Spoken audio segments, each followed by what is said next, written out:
Some content creators on Instagram upload HDR videos.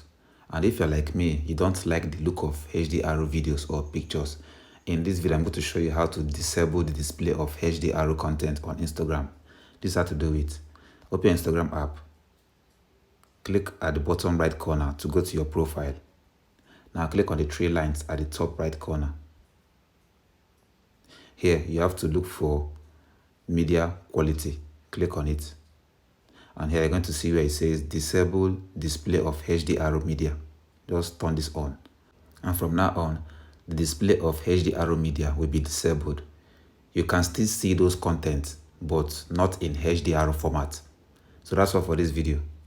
See you guys in the next one.